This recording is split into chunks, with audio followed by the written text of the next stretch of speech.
إليكم. بونسوار للكل، اهلا وسهلا فيكم بهالاول ويبينار عم تعملوا الجمعيه اللبنانيه الاوروبيه الطبيه Eurolebanese Medical Society. هيدي الجمعيه ولدت مش من زمان، ما صار لها شهر يمكن معموله. تجمع مجموعه اطباء لبنانيين، وبس مش بس اطباء، all health care workers، اطباء ودانتيست وفارماسيان وانفيرميي وبيولوجيست بهالموضوع، حتى نعمل شيء بخدمه لبنان. هدفنا صحه لبنان. نحن برا بوجودنا برا، نحن قوه المفروض تكون ريزو نقدر نشتغل لمصلحه لبنان. ودولا دو لا بوليتيك ودولا دو لا ريليجيون، لبنان بحاجه لكل طاقاته الاغترابيه، ونحن الجزء الطبي بعتقد جزء مهم منه، بنعتبر حالنا وعندنا دور اساسي كوننا برا نقدر نساعد لبنان. هالمبادره بلشت بلقاء مع نقيب الاطباء البروفيسور شرف ابو شرف، وكان الافكار طبعا من قبل وتطورت شوي شوي، ولكن اجت الظروف بلبنان وظروف الكورونا بعدين اخذت ولاده الجمعيه. هيدا اليوم تكريس لاول لقاء بالجمعيه، عم بتحدث معكم بالعربي، بعدين رح يكون عندنا ضيوف مهمين رح نعرفهم اعرف عنهم، رح يحكوا بالفرنساوي وبالانجليزي. الجمعيه بتحكي فرنساوي وانجليزي بكل اللغات، لانه بكل مدن ودول اوروبا. رح فرجيكم هلا سلايد اللوجو تبع الجمعيه يلي عملوه الاكيب تكنيك تبعنا تبع اليورولابينيز ميديكال سوسايتي. ما رح اطول حكي انا لانه انتم مش فايتين تسمعوا على الانترودكسيون، بدنا نسمع على الموضوع. نحن الاول اكسيون هي الويبينار، لانه حسينا انه نحن كمان فينا نتشاطر معكم، نتشاطر يعني نوتر اكسبيرينس. نحن مش احسن منكم اطلاقا ابدا، نحن مثل مثلكم، نحن اللبنانيه موجودين برا حابين نتواصل مع اللي مثلنا بلبنان، بنقصنا كثير نحن نكون بلبنان ونحكم بلبنان ونشتغل بلبنان، ولكن ظروف انه نحن برا. هيدا الويبينار اول سيري بلشناها، بدنا نعمل سيري مثل ما شفتوا على البروجرام، في 9 ويبينارز اوريدي محضرين هالموضوع. اول واحد اليوم عن التليميدسين، بعدين في غير مواضيع ثانيه، ومن هلا بقول لكم في موضوع الويبينار الجاي حضروا حالكم الثلاثه الجايه ل 19 رح نعلن عن البروجرام وعن الاوراتور تبعه قريبا، يعني بكره. سوري، ايه بقى البروجرام اليوم هو التليميدسين. عندنا دو بريستيجيeux انفيتي دونور. اولا on a le plaisir d'accueillir avec nous Steve Abourjeili, qui est un des cofondateurs de Doctoral. انتم بتعرفوا Doctoral c'est un des plus grands sites يمكن au monde de télémédecine هلا اليوم، بس كمان de gestion des cabinets médicaux. يعني انا مثلا شخصيا فيني احكي عن الاكسبيرينس تبعي بالدكتوريب، قديش بسهل لنا حياتنا en tant que médecin. بس كمان بالدكتوريب اليوم سي ان اتو انديسبونسابل للتليميدسين، لانه بازمه كورونا ما عادش عم نقدر نشوف المرضى تبعنا، ما عادش عم نقدر نشوف بعضنا، بقى العلاقه كلها عم بتكون بالتليميدسين. والدكتوريب هو ان دي مويان لي بلوز امبورتون بفرنسا وباوروبا للتليميدسين. رح يكون معنا ستيف ابو رجيلي اللي nous a fait l'amitié، يكون معنا اليوم يحكي عن الاكسبيرينس تبعه. Il est un des cofondateurs de ce grand site. Il est d'origine libanaise bien sûr. ابو رجيلي، ستيف ابو رجيلي. بعد عندنا الدكتور ديبورا مخرجي من الاي يو بي يلي هي اونكولوج وكلكم بتعرفوها بلبنان. كمان تشرفنا بلقاء بتكون معنا اليوم بالميتنج، عندها اكسبيرينس كبيره بالتليميدسين بالاي يو بي، كمان رح تحكي لنا عن الاكسبيرينس تبعها. هدف الويبينار انه اولا مع الكورونا كيف نقدر نعمل شو بتفيد التليميدسين، وهدف الويبينار كمان التليميدسين بحد ذاتها كثير نطورها بلبنان وبالشرق وبخبره اللي عم نعملها نحن باوروبا. رح يكون معنا اولا ستيف ابو رجيلي باول انترفنسيون، ثاني انترفنسيون الدكتور مخرجي. البروفيسور ابو شرف رح يكون معنا يعمل مداخلته القيمه بعد الاثنين انترفنون. نحن لنا شرف يكون معنا النقيب باول لقاء، بذكر بدوره المهم هو بولاده هالجمعيه وولاده جمعيات ثانيه عم تكون بالعالم لخدمه الصحه بلبنان.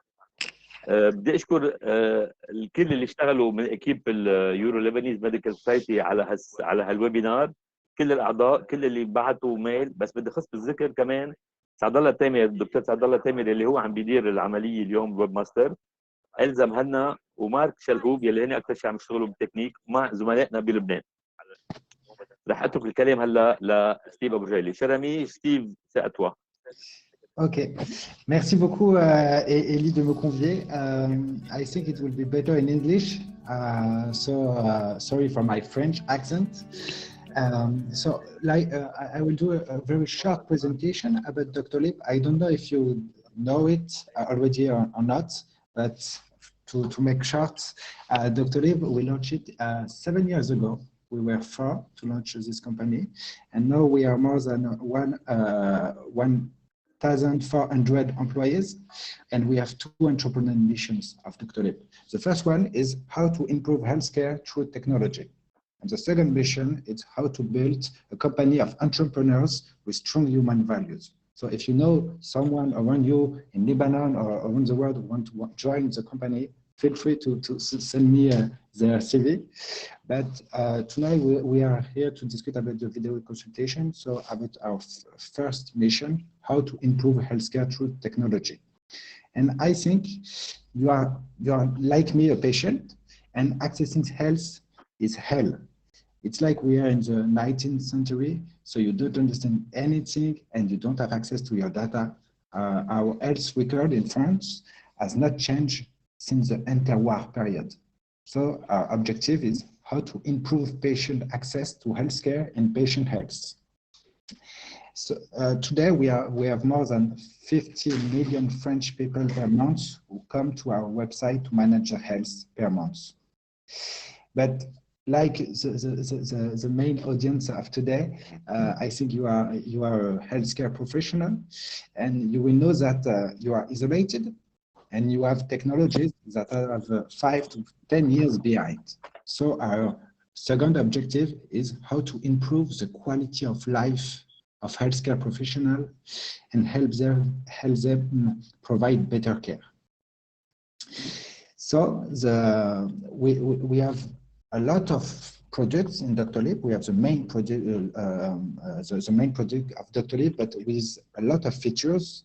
And now, the 3 pillars of the Doctoral value proposition for professionals are very simple. First one is how to attract new patients and free up medical time. So more revenue. Attract new patients thanks to be more visible online by reducing no-show by 60%, boost activity with the video consultation. Second pillar is how to improve your life at work. So to be more comfort, have more comfort by reduce your number of calls and complaints from patients, make smoother your appointment management. And I think Dr. Haddad could tell you that with Doctoral, he received a lot less calls. It's more smoother to manage his appointments. And the third pillar is how to improve your patient care. So giving better care by guarantee an easier and faster access to healthcare for patients, to improve patients' follow-up and home care with video consultation, and third, provide a fantastic services to your patient to manage their health. And nowadays, we have more than 125,000 doctors using our services in only 7 years. And we have solo practitioner, but also the largest institution in France and in Germany, because we are implanted in France and Germany since 7 years. And like the biggest hospital in France, the APHP, use our system. The biggest private groups also using our systems. And this is about the Doctoral for practitioner. And in fact, we launched the video consultation in 2019. So it was just 1 year ago. Why just 1 year ago? Because the French state authorized and reimbursed the care performed in video consultation just 1 year ago. So we launched the video consultation with 100 beta testers.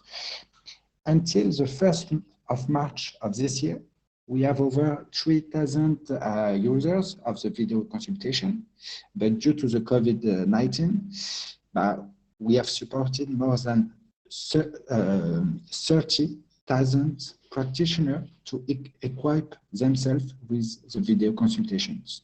So, since the beginning of this crisis, we have there is more than 2.5 million online appointments that have been booked on Doctoral, and so there is around 800,000 patients who have adopted online visits. And so we can confirm that the video consultation will be used after this crisis. And it's a new way of I think, perform your amazing job. And in fact, we saw that there is 4 ways of using the video consultations. It's mainly 1, to deliver an analysis of results from your patients, 2, monitoring chronic patients, 3, renewal of prescription of medical advice to your patients, and 4, during this crisis, it's to make like COVID-19 patient detection and monitoring to stay to and they can stay at their home.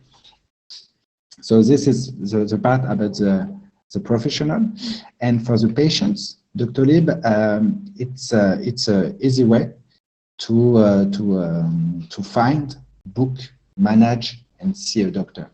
In fact, our 3 pillars of Doctoral value proposition for patients are simple. It's 1, provide an easier access to healthcare. 2, provide faster access to healthcare with reducing waiting times by 2 to 4. Provide access to unscheduled care availability. And 3, provide better care. How? Allow patients to manage health online. We now in Doctoral, the patient have like a Google Drive, but a Doctoral Drive to put all their data into Doctoral and share them with the pharmacies, with doctors. And maybe the last thing that I wanted to share and be more focused with your Q&A is that today there is 50 million patient visit per month on Doctoral. We are more than 125,000 healthcare professionals using our systems. And nowadays, we made more than 100,000 video consultations per day.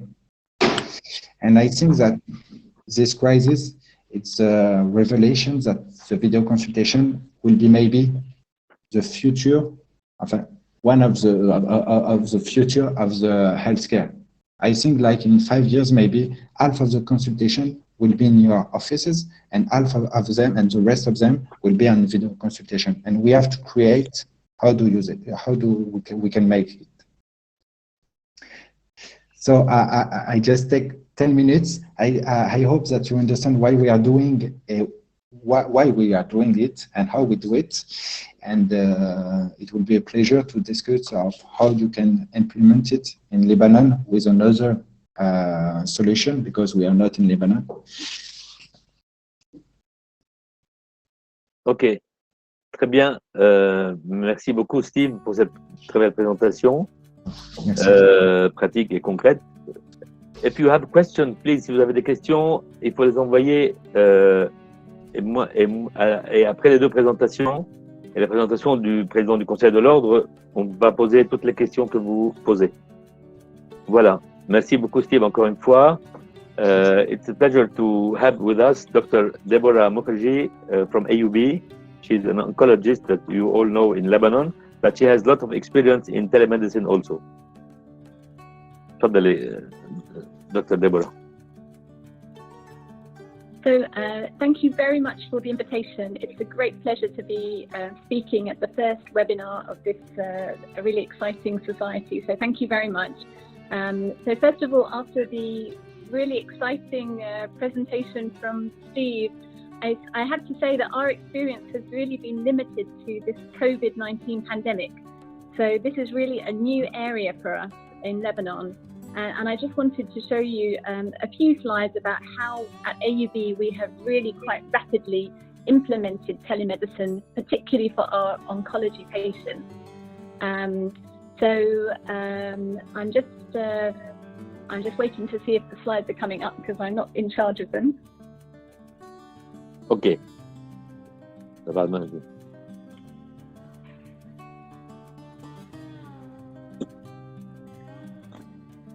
So I think, as Steve mentioned, the COVID-19 pandemic has really pushed us to embrace new technologies.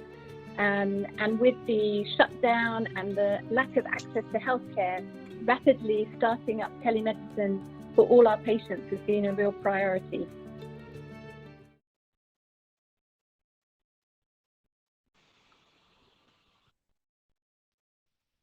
Okay. Are the slides available? Yes. No?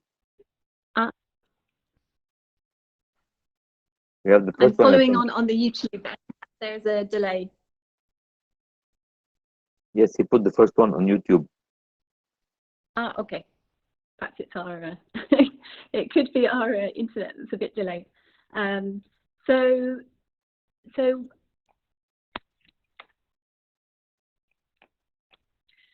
So really, I've entitled the talk Telemedicine Rapid Induction because that's really what we've been doing. We've had to go very quickly to a situation from having no telemedicine at all to rapidly linking this to our electronic healthcare record and starting off. So everyone in Europe has been dealing with the COVID-19 pandemic in a different way, and particularly for cancer centres and cancer patients, they're a very vulnerable population. So we've had to very rapidly adapt to taking care of this so everyone is safe. Along with the Lebanese Medical Society, the LESMO, we have put in some general guidelines for oncology patients. And some of these guidelines have involved keeping COVID patients and oncology patients as separate as we possibly can. And that has meant at AUB, we've set up a separate COVID unit in a separate building with a screening clinic for patients who are potentially have symptoms or contacts. So how has our work as doctors changed? I know that all of the physicians who are in Europe and in Lebanon and who are listening worldwide have had to adapt their workload to adapting to the COVID-19 pandemic. But certainly in oncology, one of the main things that we've been implementing is the online telephone consultations and then adapting to telemedicine. So now that has been rapidly implemented, and oncology accounts for now 70% of the new online telemedicine visits for AUB. So it's one of the services that has rapidly introduced this technology. So so I can't see the slide, so I'm wondering which slide we're on now. Do you have a slide number?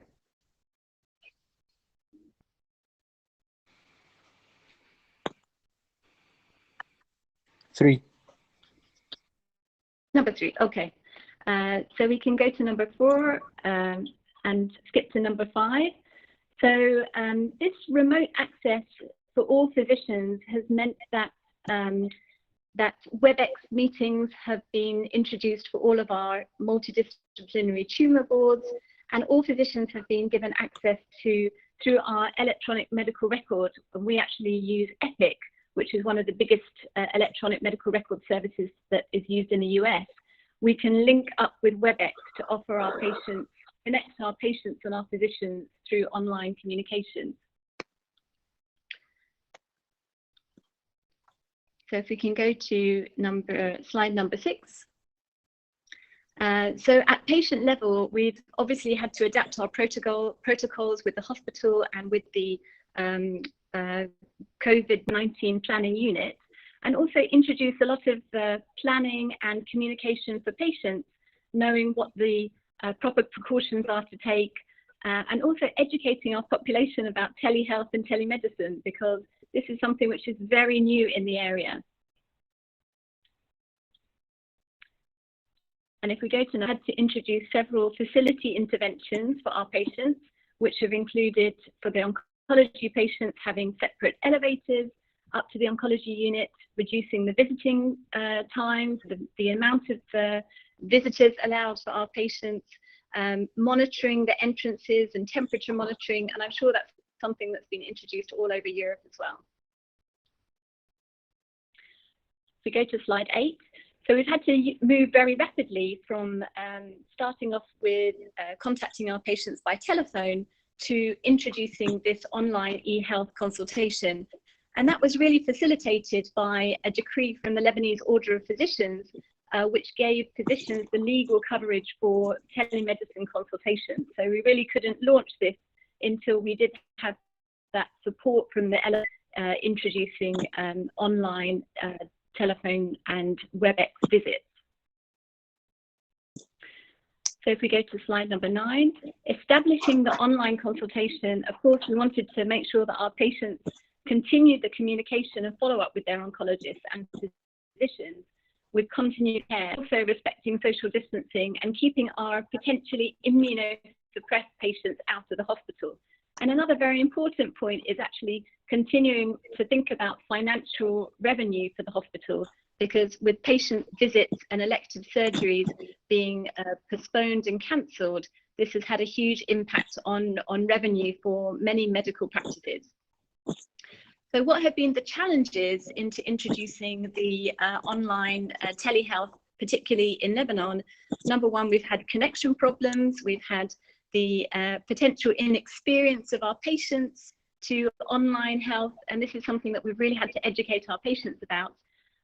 We had to rapidly get all the hardware into the clinic and work out how our electronic medical records so that we could document and schedule all of these online visits.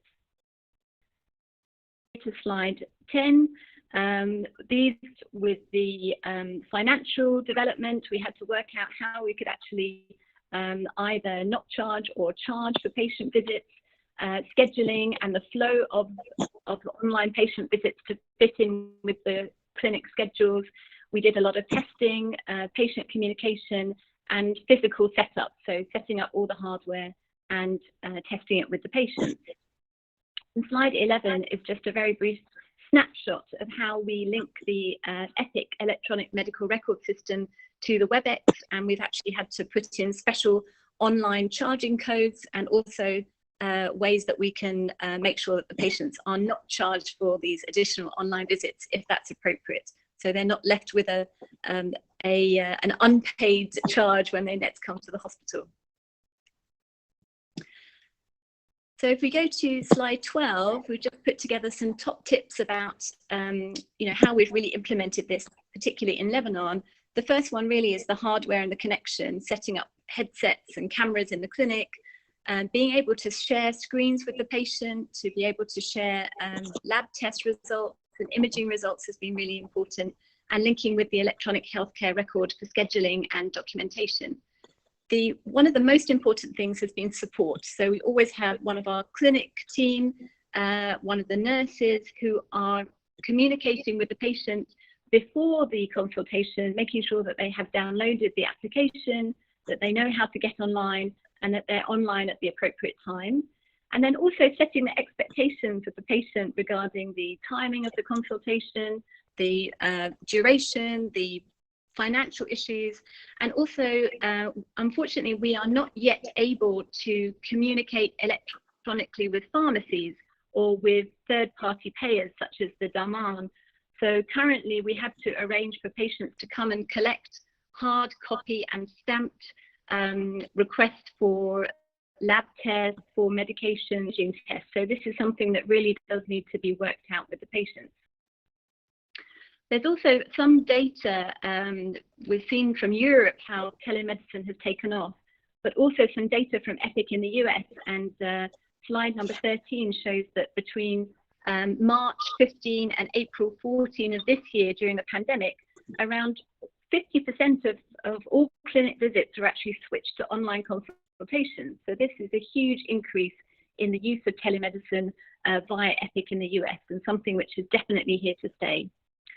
And then two last slides about how telemedicine can actually be helpful for surgeons. We think of telemedicine and telehealth visits to be really helpful mainly for medical specialties, but we do have a company set up by a Lebanese surgeon from the UK called Proximy, which is actually about telemedicine and telehealth for surgeons, and it's actually linked in with robotic surgery and surgical training.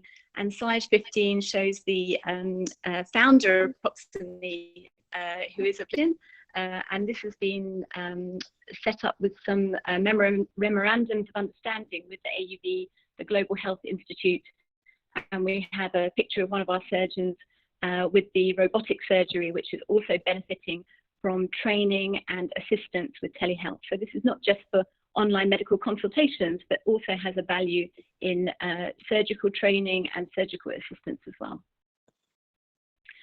And so really the last slide is to say that telemedicine is here, it's here to stay, it's how we can be connected to the rest of the world, to be using it, of course, for patient care, but also research and education.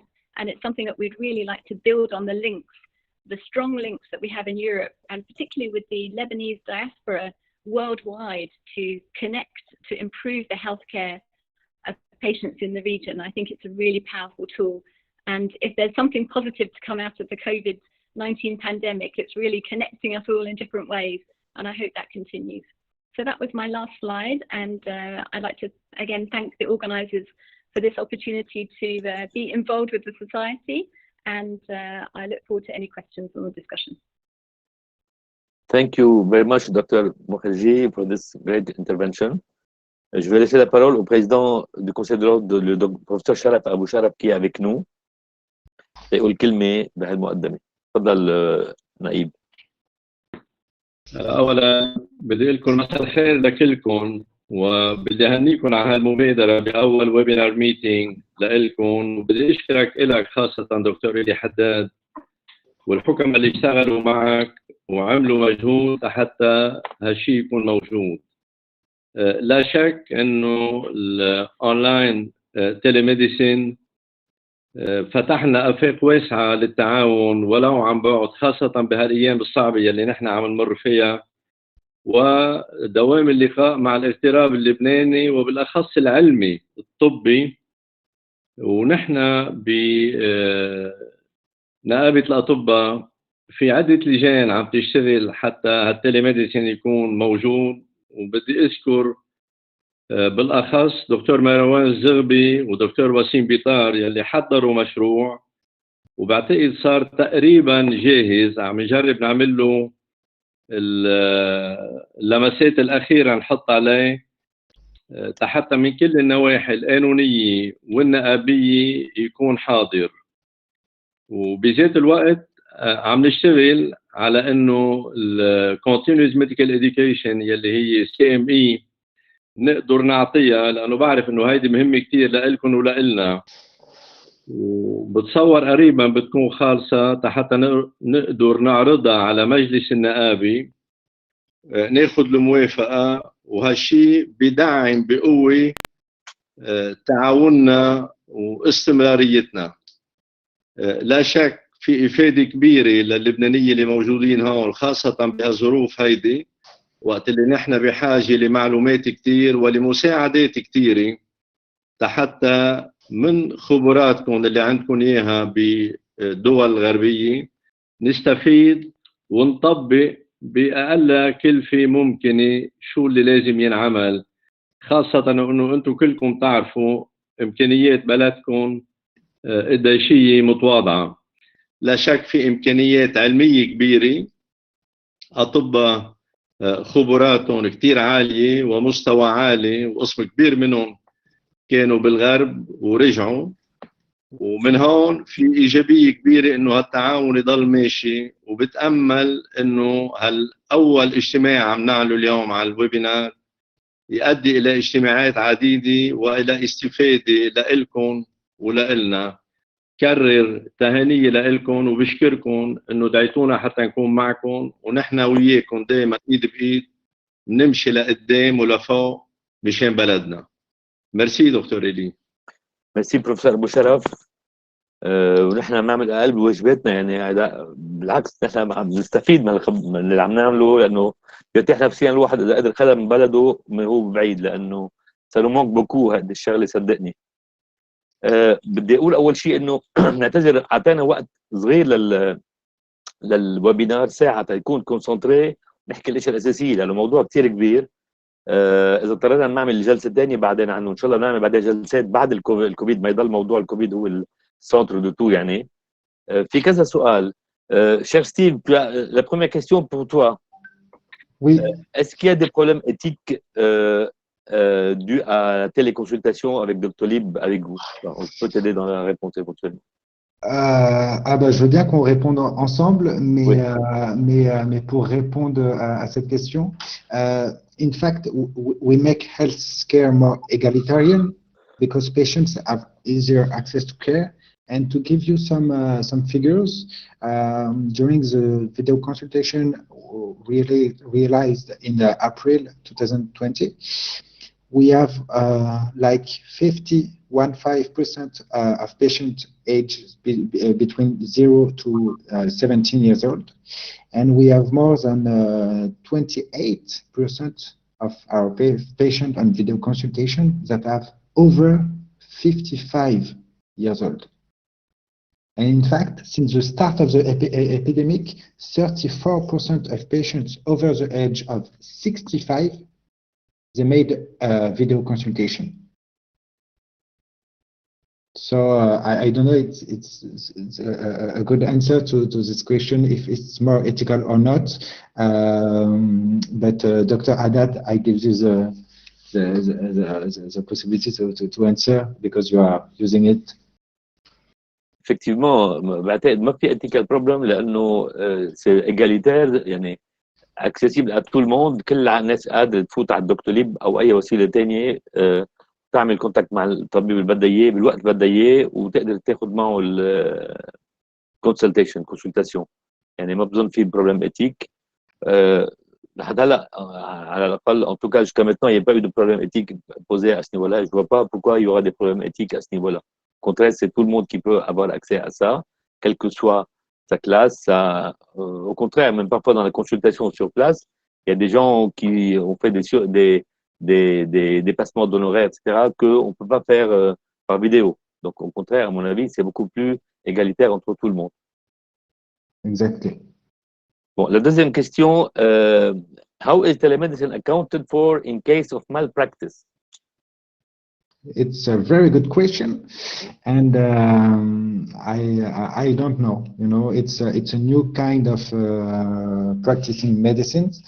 So now doctors are always telling patients if they are not totally aware of how to give the good answer, they ask them to come to the office. And like I told you previously, the telehealth medicines, it's mainly for 4 reasons. It's how to maintain connection with patients that are there at home. It's not for a very big issue, you know. But I think Dr. Haddad will give us a better answer. In fact, in the first part before COVID pandemic, it was very ruled, très bien contrôlé la téléconsultation. Il fallait que ce soit la deuxième consultation, pas la première fois, quelqu'un qu'on connaît bien.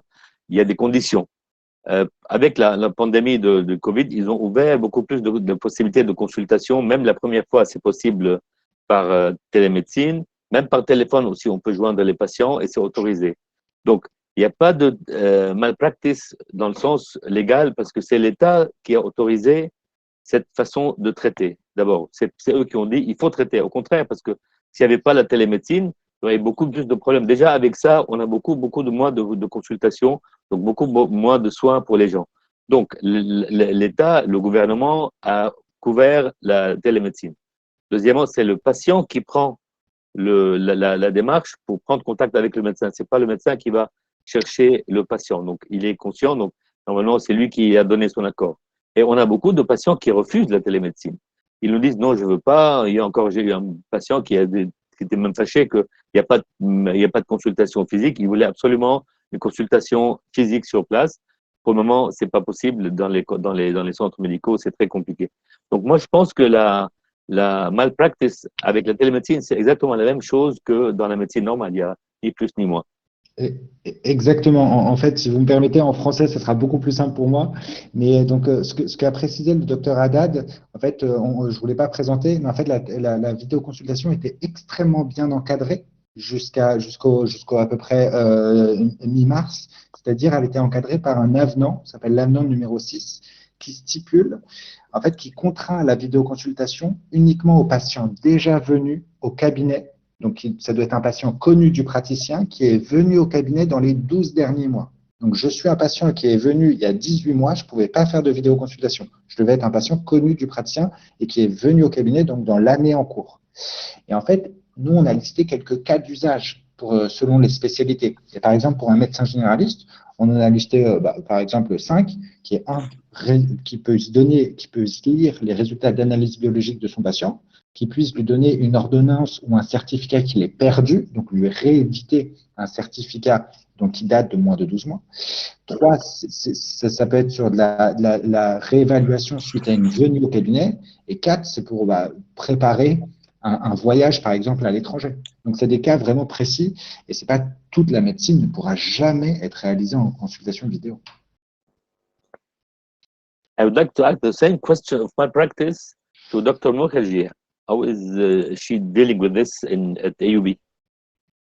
Thank you. And this is a very new area for us. So we did have, we were very grateful from the decree from the LOP, which does give us some legal coverage.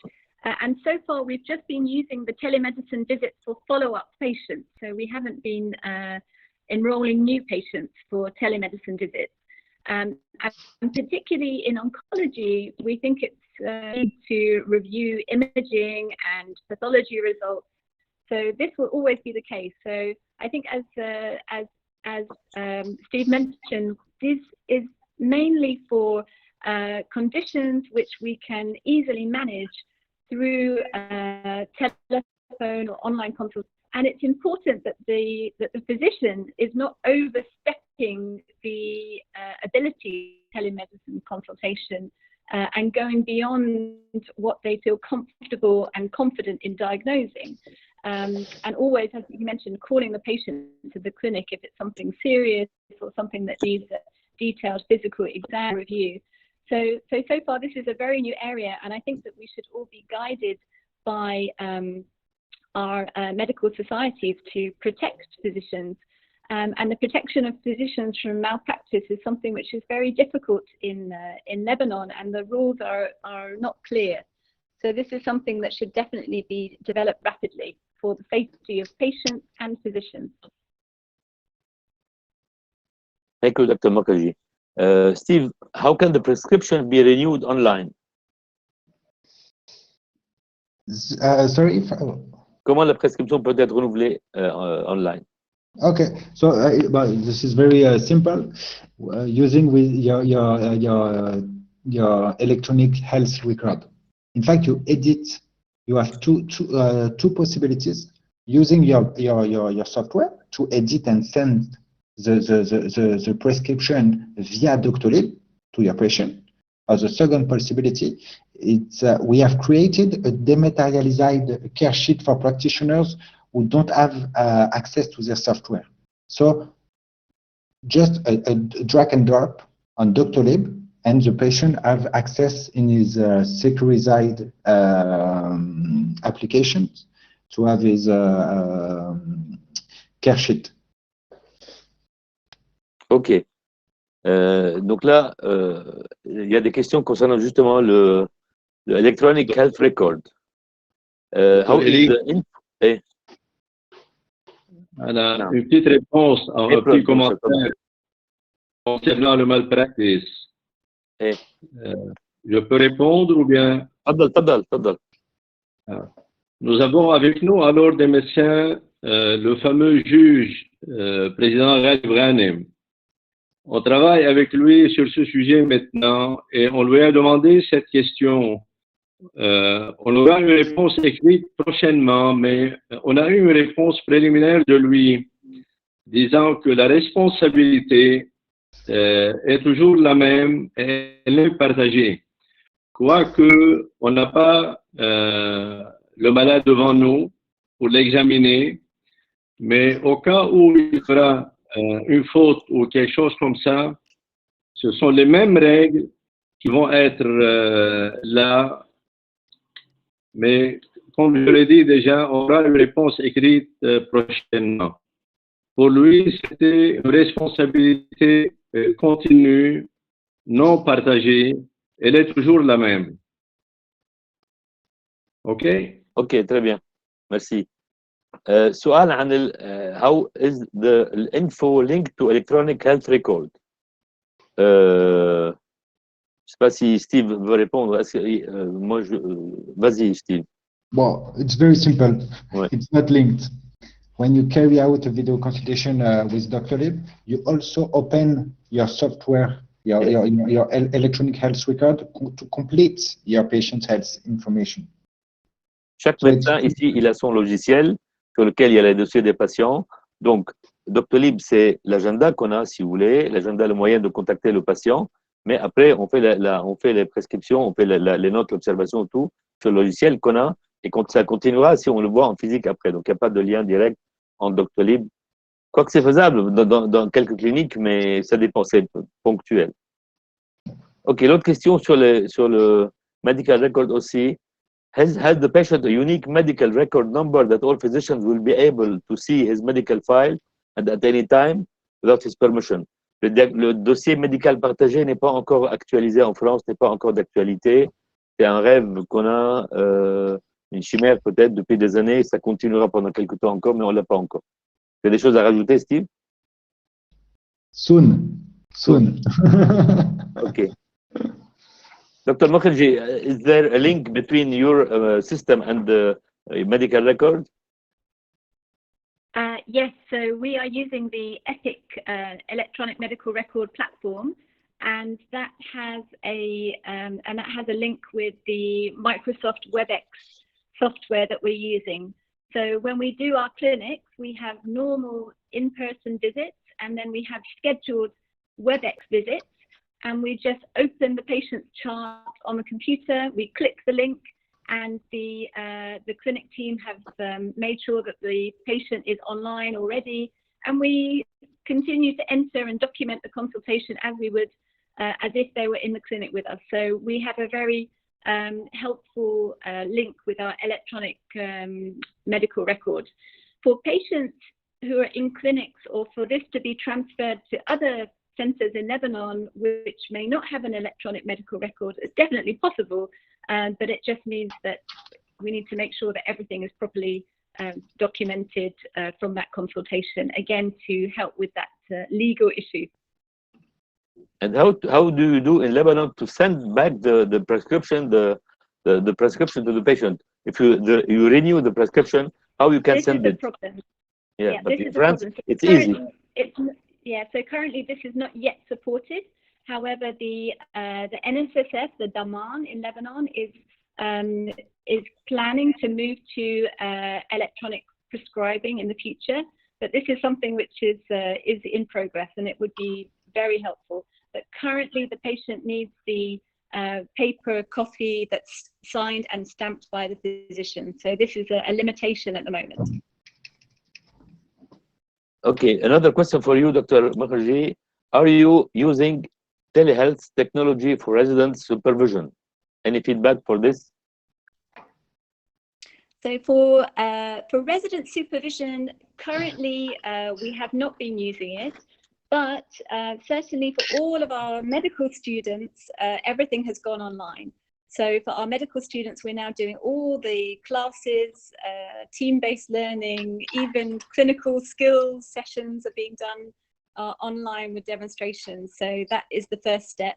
In terms of supervising residents, that's still something which needs to be direct supervision. And currently, unless we more of the virtual reality technologies such as Proximy, that's not something that we have done for resident supervision as yet. Okay. كان المفروض يكون في سؤال لا إجابة عليه، أو أتليست أنا ما فيني أجاوب عليه، بركي النائب بيجاوبنا عليه. How can this system be compatible with a national health system in a country that doesn't have one, like Lebanon? نائب إذا عندك جواب.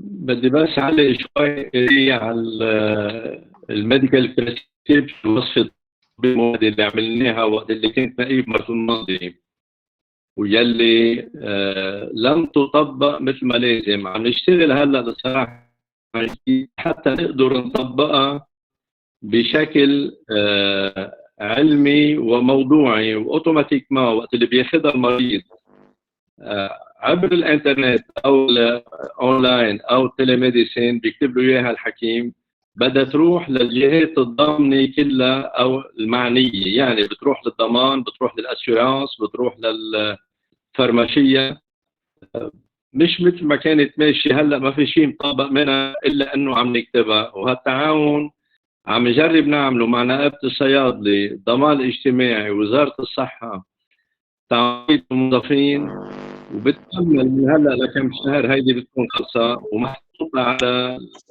سكة صحيحة. شو سؤالك إلي كان؟ سؤال how can the system be compatible with the national health system in a country that does not have one like Lebanon? والصراحة نحن في عنا نظام موجود، المشكل مش بالنظام، المشكل كان بالتطبيق، والتطبيق كان فوضوي.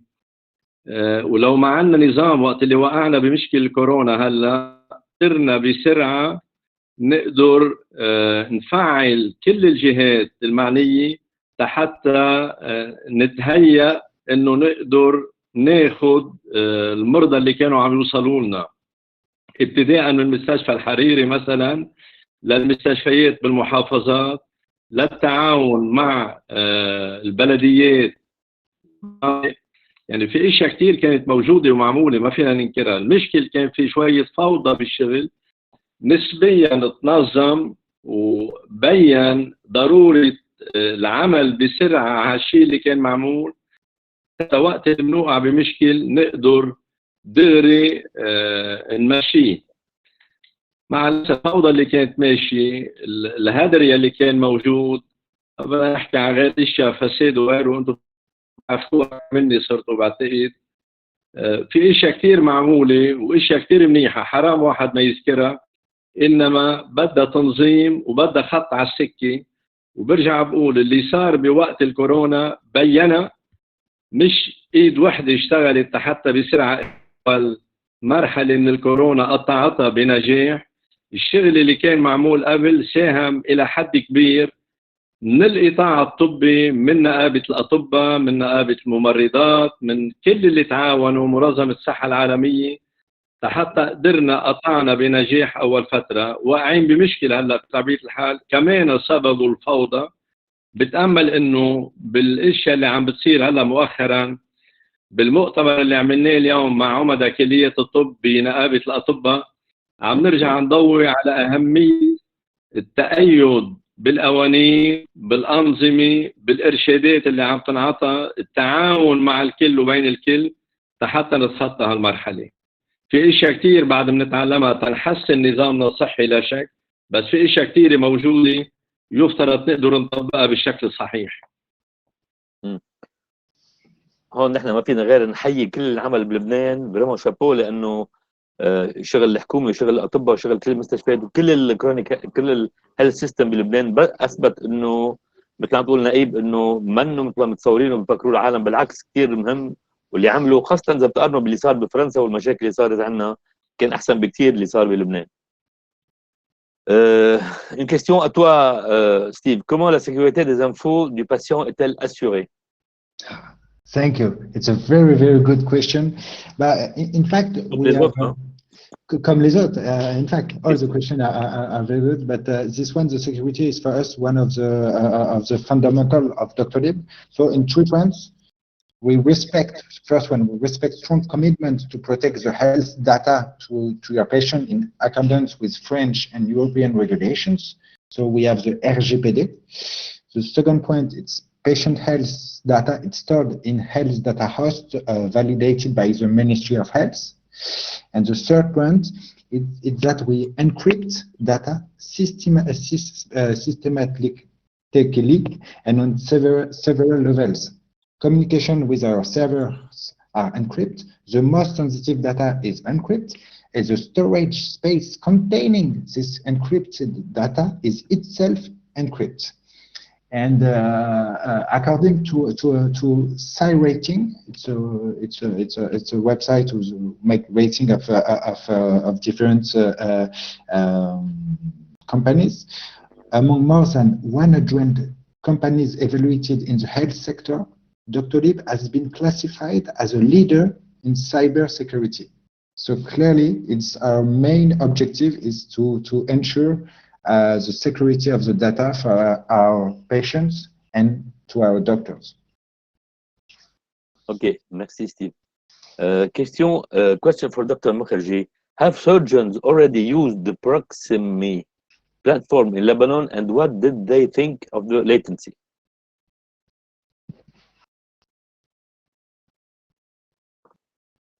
Dr. MUKHERJI?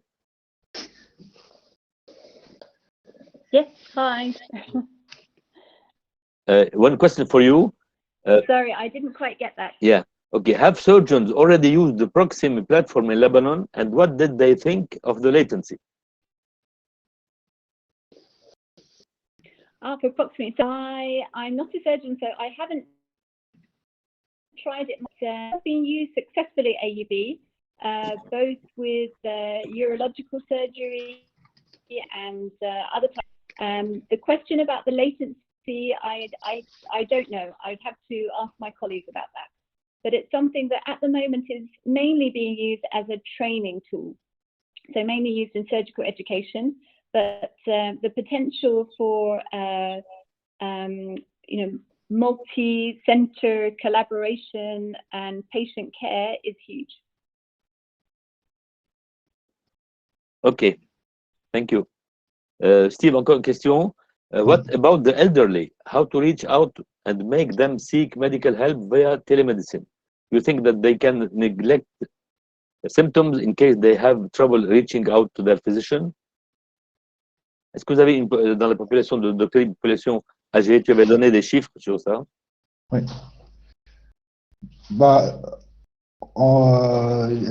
Pardon, j'ai pas très bien compris la question. C'est-à-dire que c'est la difficulté pour certaines personnes d'utiliser Doctolib. Dans la population des personnes âgées, comment vous voyez l'application de Doctolib? Est-ce que ça a été utile pour les personnes âgées? Est-ce que ça a facilité le contact, etc.? Parce qu'ils ont une difficulté à aller sur, et on le voit tous les jours avec les personnes âgées, ils ont du mal à aller sur Internet, etc. Exactement. Donc en fait, les personnes âgées, a priori, on pourrait penser qu'ils sont plutôt allergiques à tout ce qui va être nouvelle technologie pour gérer leur santé. Mais en fait, c'est pas eux qui le gèrent, c'est leurs proches et les aides-soignants. Et donc en fait, la part de patients de plus de 60 ans qui utilisent Doctolib pour prendre leur rendez-vous en ligne et pour réaliser des consultations vidéo est extrêmement importante. Comme je vous disais tout à l'heure, 34% des patients de plus de 65 ans ont pris une consultation vidéo sur le mois d'avril 2020 via Doctolib. Est-ce qu'elles l'ont fait elles-mêmes? Sincèrement, je ne pense pas. Je pense qu'ils ont été aidés par leurs proches ou leurs aides médicales. Moi, je peux le confirmer parce que tous nos patients âgés, et même pas forcément âgés, au-delà de 65-70 ans, qui sont dans des contrées un peu lointaines, qui n'ont pas les moyens techniques ou qu'ils n'ont pas l'habitude ou qu'ils ne connaissent pas ça, on voit qu'il y a toujours quelqu'un avec eux, une fille, un fils, etc. Ils n'ont pas de boîte mail, ils n'ont même pas de portable parfois, les gens. Donc, ils ont du mal avec ces nouvelles technologies. Mais bizarrement aussi, il y a des gens qui sont âgés de 80 ans, qui ont leur mail, qui ont leur compte Doctolib, qui ont leur compte, ils sont très dynamiques. Il n'y a pas de règle à ce niveau. Mais il y a certainement une tierce personne qui aide beaucoup de gens dans ce domaine. Encore une question. Is there any consent that the patient has to accept before proceeding with a Doctolib online consultation?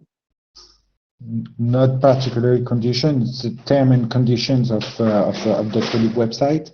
And in fact, there is one condition, it's to make a bank footprint, une empreinte bancaire, before starting the video consultation. It's just for paying the doctor, it's not for Doctoral. Et là, j'ouvre une parenthèse.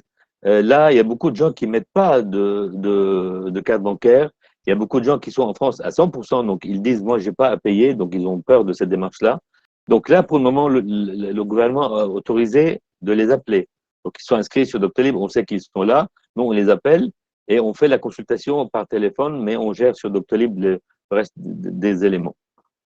Same question for Dr. MUKHERJI. Is there a consent that the patient has to accept before proceeding with the telemedicine?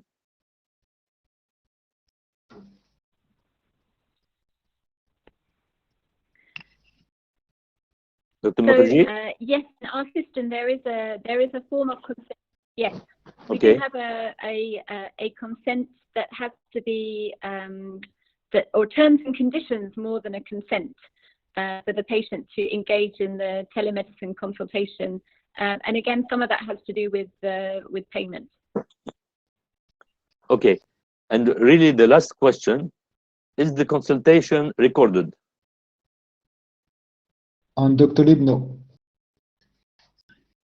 On Doctoral, no, and sur notre logiciel non plus, donc it's not recorded. No. نائب بتحب تقول شيء بعد بآخر الويبينار؟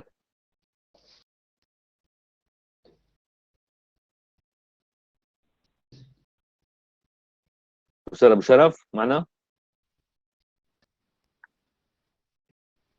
مش عم يسمع. بدي اقول تفضل. شكرا لكم من كل النواحي. Thank you very بعد much. طريق الويبينار لا شك في مشاكل كثير تتحلحل معها إن كان قانونية، إن كان آداب طبية، إن كان بالنسبة للتعريفات، المسؤولية إلى آخره. بس بتصور الآفاق الجديدة اللي انفتحت لنا رح ترتد إيجاباً على الجميع.